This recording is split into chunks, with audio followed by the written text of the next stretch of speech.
E aí pessoal, tudo bem? Como é que vocês estão? O que vocês estão achando dessa experiência online? Não é? Eu estou muito feliz de poder participar com vocês desse momento. Para quem não me conhece, eu sou Maurício, Eu sou a a Luciane. Lu, e a gente vai falar um pouquinho hoje. A gente seria uma outra pessoa que queria fazer a mensagem de hoje, mas ele teve um imprevisto, não é? Como a gente tem um tempo para editar. E aí eu estava pensando e orando, poxa, quem? E aí eu falei, pô, por que não? Não é? E a gente vai falar sobre um assunto que a gente vem conversando há bastante tempo também. Queria pedir duas coisas para vocês. Primeiro, que vocês possam aproveitar bastante esse tempo. E segundo, que vocês fiquem até o final. No final eu quero dar um recadinho para vocês muito importante, então não saiam daí, tá bom? E aí o que a gente quer falar hoje com vocês? Sobre ser uma cópia de Cristo, não é? Eu pensei bastante no tema, falei com a Lu, falei, cara, a gente vai fazer vamos ter que parafrasear o Douglas Gonçalves, né, do Jesus Cop, porque não tinha eu penso que não tinha um outro tema melhor, não é, para a gente poder definir o que a gente vai conversar agora. Eu queria que como igreja a gente pudesse andar um tempinho junto, não é, nessa jornada aí da mensagem. Vamos orar em nome de Jesus para a gente poder dar continuidade aí à mensagem, então. Deus querido, nós entramos na sua presença, te agradecendo por esse tempo, Senhor, pedindo para que o teu Espírito fale através dos nossos lábios, para que onde quer que as pessoas estejam, elas sejam tocadas pela tua palavra, pelo Senhor, transformadas, curadas e alimentadas, Deus. Em nome de Jesus, que em todo tempo o seu nome cresça e o seu nome seja exaltado e glorificado através das nossas vidas. Em nome de Jesus. Amém, amém. E a gente quer começar, eu queria que você pegasse a sua Bíblia aí, de papel ou então seu aplicativo, e leia com a gente o texto que está lá em João, no Evangelho de João, capítulo 12, versículo de número 31 e 32. Nós vamos ler os dois versículos, tá? Chegou a hora de ser julgado este mundo. Agora será expulso o príncipe deste mundo. Mas eu, quando for levantado da terra, atrairei todos a mim. Ele disse isso para indicar o tipo de morte que haveria de sofrer. Amém. O 32 seria também? O 32 até o 33, foi um pouquinho a mais. Legal. Cara, a gente vai ler agora, vai lá em Atos capítulo 1, versículo 8. Atos capítulo 1, a gente vai ler na verdade do versículo 1 ao versículo 8. Diz assim, olha, Lucas escreve, né, o livro de Atos, e ele começa assim, porque ele escreveu para um amigo, um brother dele que chamava Teófilo. Em meu livro anterior, Teófilo, escrevi a respeito de tudo que Jesus começou a fazer e ensinar. O livro anterior era o Evangelho de Lucas. Até o dia em que foi elevado aos céus, depois de ter dado instrução por meio do Espírito Santo aos apóstolos que havia escolhido. Depois do seu sofrimento, Jesus apresentou-se a eles e deu muitas provas, indiscutíveis de que estava vivo. Apareceu-lhes por um período de 40 dias, falando-lhes acerca do reino de Deus. Certa ocasião, enquanto comia com eles, deu-lhes a ordem: não saiam de Jerusalém até que do alto sejam revestidos de poder. Mas esperem pela promessa de meu Pai, da qual falei a vocês. Pois João batizou com água, mas dentro de poucos dias vocês serão batizados com o Espírito Santo. Então os que estavam reunidos lhes perguntaram: Senhor, é nesse tempo que vais restaurar o reino de Israel? Ele respondeu: não compete a vocês saber os tempos ou datas que o Pai estabeleceu pela sua própria autoridade, mas receberão poder ao descer sobre vós o Espírito Santo, e serão minhas testemunhas, tanto em Jerusalém, Samaria, toda a Judéia e até os confins da terra. Tendo dito isto, foi elevado às alturas enquanto olhavam, e a nuvem encobriu a vista deles. E eles ficaram de olhos fixos no céu enquanto subia. De repente surgiram diante dele dois homens, vestidos de branco, que lhes disseram: Galileus, por que vocês estão olhando para o céu? Este mesmo Jesus, que dentre vós foi elevado aos céus, voltará da mesma forma como viram subir. Uau! Não é? Uma palavra poderosa de um Deus poderoso. E a gente conversa muito, né, sobre isso nesses dias que a gente tem vivido tanta incerteza e também tanta discórdia política, tanta polarização. Não é? E qual é o papel da igreja nesses dias? Não é? Na verdade, a gente fica esperando. Eu vejo, na verdade, várias vertentes assim, né? Uns que pensam que a igreja ela tem que realmente se envolver na política, outros que a igreja ela tem que orar por homens que Deus vai levantar ou que tem levantado, não é, na política ou no meio cristão, e até aqueles que acham que não, que a igreja tem que não se envolver, não é? É interessante que assim, olha, eu vou falar algumas coisas polêmicas, talvez. Mas que eu queria, em nome de Jesus, que o Espírito Santo pudesse dar o entendimento, né? Eu não queria que nada que a gente conversasse aqui fosse algo que é um pensamento meu ou da Lu, mas que fosse realmente por inspiração divina, que o Espírito Santo possa falar conosco, não é, nesse dia. Esse texto de João, ele vem batendo muito no meu coração, assim, sabe? E tem me incomodado muito. A gente conversou bastante sobre ele esses dias, né? Porque às vezes a gente fica pensando, né, que Deus pode levantar pessoas, né, que façam a diferença, como ele levantou o rei Ciro, não é? Como ele levantou outros reis e homens que foram e fizeram a diferença, né? Só que na verdade, olha só, Jesus, ele é bem claro lá em Mateus não, perdão, João 12, né? Ele fala, quando eu for levantado, né? É incrível isso, talvez eles não imaginassem o que significava essas palavras de Jesus quando ele disse, né, quando eu for levantado. Né, imaginavam que ele poderia ser levantado como um comandante que iria lutar contra o exército romano, que ele fosse levantado como um novo Davi, né, um rei, o Messias enviado para restaurar Israel. Porque você percebe que assim a cabeça dele estava muito ligada naquilo que ele ia fazer para Israel como nação, né? Só que aí que tá, e eu acho que a grande dificuldade deles entenderem era porque o propósito do reino de Deus e o que Cristo tinha estabelecido era muito maior, né? Era muito mais amplo e de um entendimento muito mais pleno, não é? E hoje a gente às vezes ainda fica pensando nisso, né? Ah, Deus vai restaurar o Brasil, ou vai restaurar o mundo, ou vai levantar, sabe? Mas é isso, né? Deus, ele já levantou o seu Cristo, não é? Ele levantou Jesus. E quando Jesus foi levantado naquele madeiro, não é? Pensaram que estavam matando o sonho, pensaram que estavam matando o propósito, pensavam que estavam matando o plano de redenção de Deus. Quando Adão, ele pega aquele fruto e ele morde aquele fruto, Satanás entendeu que o plano de Deus para o homem tinha sido destruído. Aí ele percebe que não, mas quando ele vê o Cristo sendo levantado no madeiro, ele fala, agora acabou. Mas não é? Ele levanta para que nós pudéssemos avançar e construir um reino que é muito maior do que qualquer ideia de construção sociopolítica e física.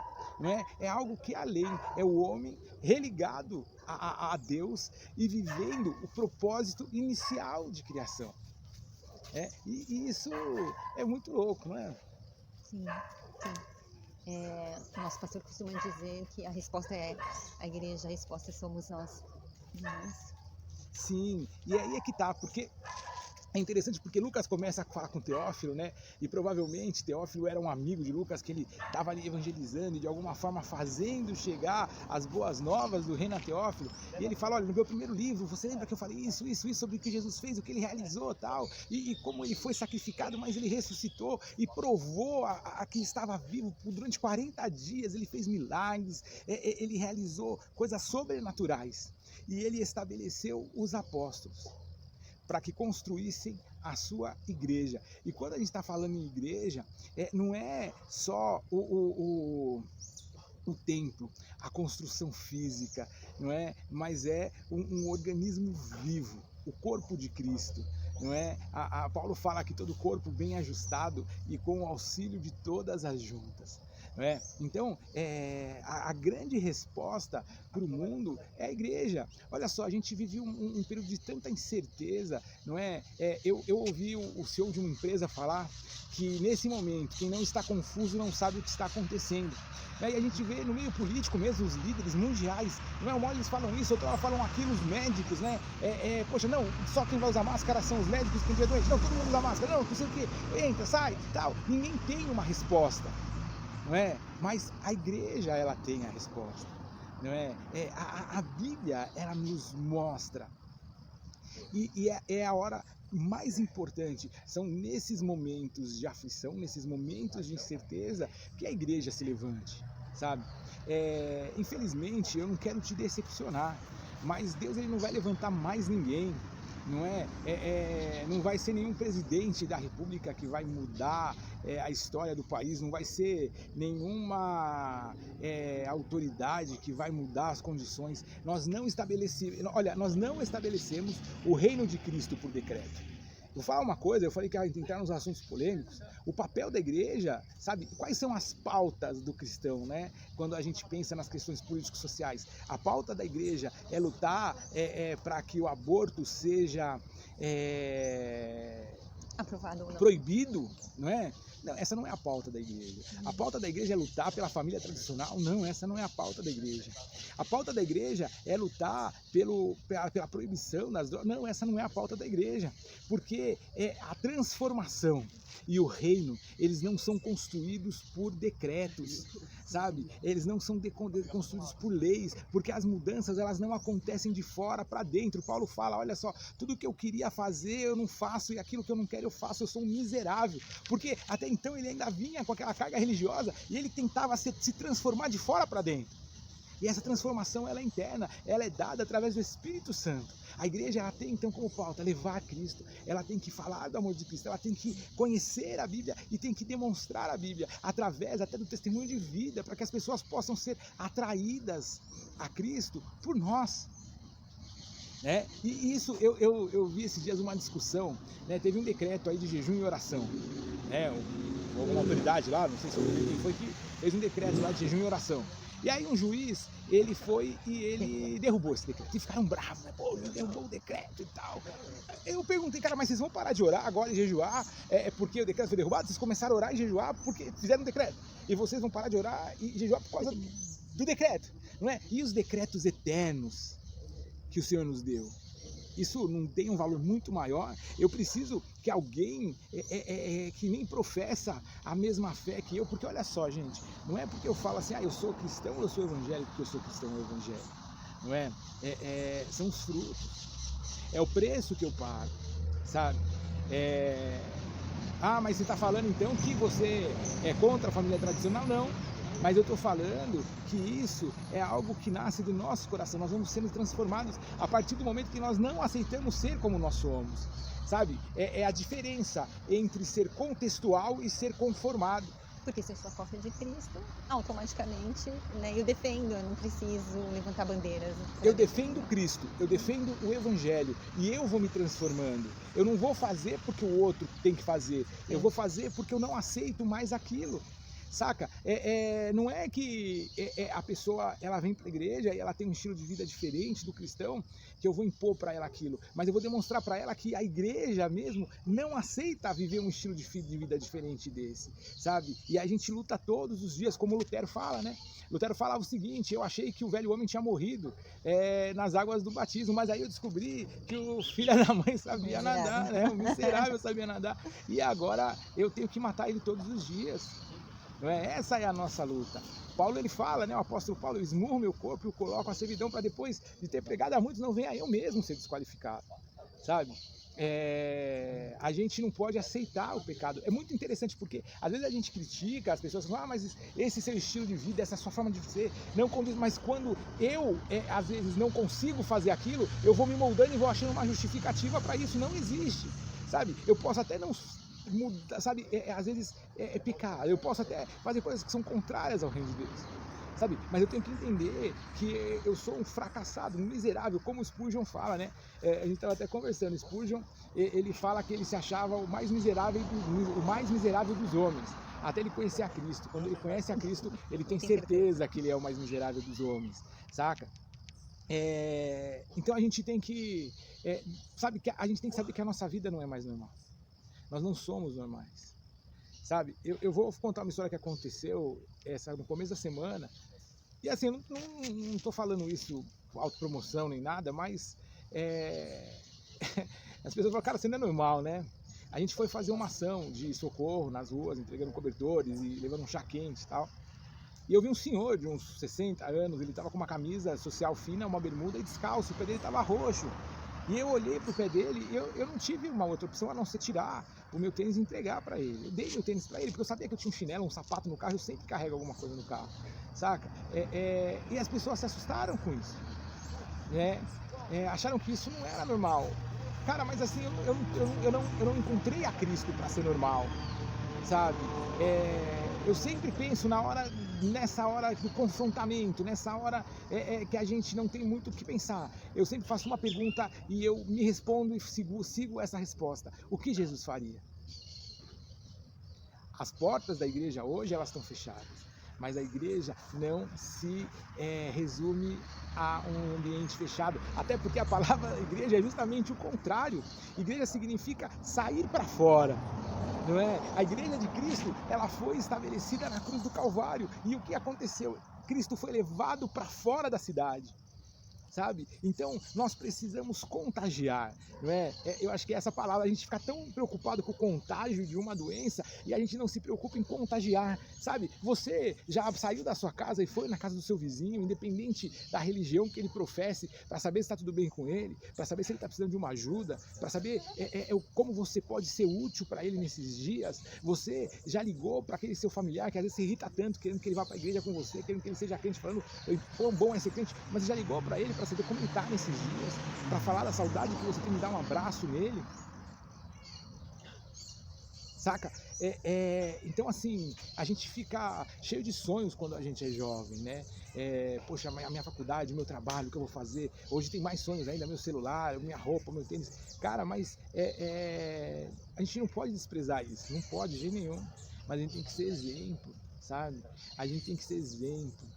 A gente tem que honrar pai e mãe, não porque eles são bons ou maus pra gente, mas porque a Bíblia fala isso. E eu tenho que ser o testemunho vivo. Meus pais, eles têm que olhar para mim e ver Cristo refletido em mim, sabe? A minha família, ela tem que olhar para mim e tem que ver Cristo refletido em mim. E é aí que a gente vai conseguir realmente entrar no caminho. É interessante porque a igreja cristã, ela não se autodenominou cristã. O movimento que se iniciou com os apóstolos era conhecido como caminho, porque Jesus, ele fala, eu sou o caminho, verdade e a vida, ninguém vem ao Pai senão por mim. E os apóstolos começaram a pregar esse caminho, e as pessoas que se convertiam falavam desse caminho e andavam nesse caminho, sabe?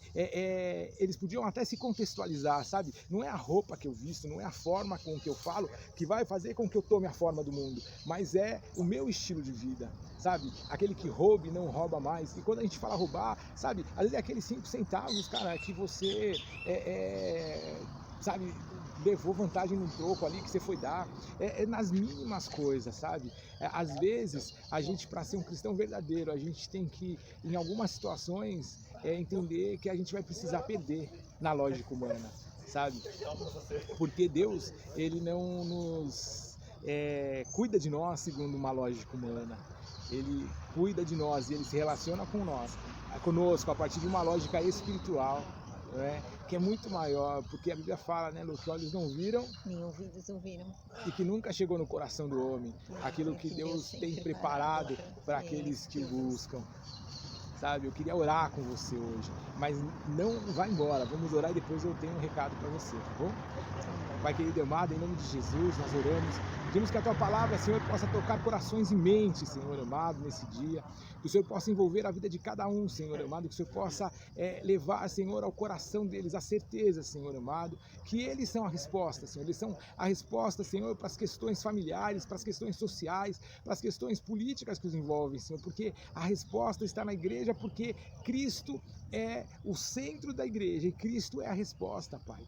Em nome de Jesus, Pai Santo, que o Senhor possa fortalecê-los nesses dias, Senhor, de afastamento social, Senhor, que o Senhor possa, Senhor, assim como a tua palavra diz, nos ver e nos guardar, enquanto estivermos separados uns dos outros, Senhor. Pai Santo, em nome de Jesus, que a tua palavra possa ser vida para nós todos os dias, Senhor, Sim. que nós possamos nos alimentar da tua palavra e crescermos, Senhor. Fortifica, fortalece a tua igreja, Senhor. Levanta a tua igreja, Senhor, assim como o Senhor foi levantado, Pai, para que nós possamos, Senhor, proclamar ao mundo, Senhor, a tua graça e o teu favor. É o que nós te pedimos. Em nome de Jesus, nós te agradecemos e que tudo seja, Senhor, para a honra e glória do teu nome. Em nome de Jesus nós oramos. Amém. Amém.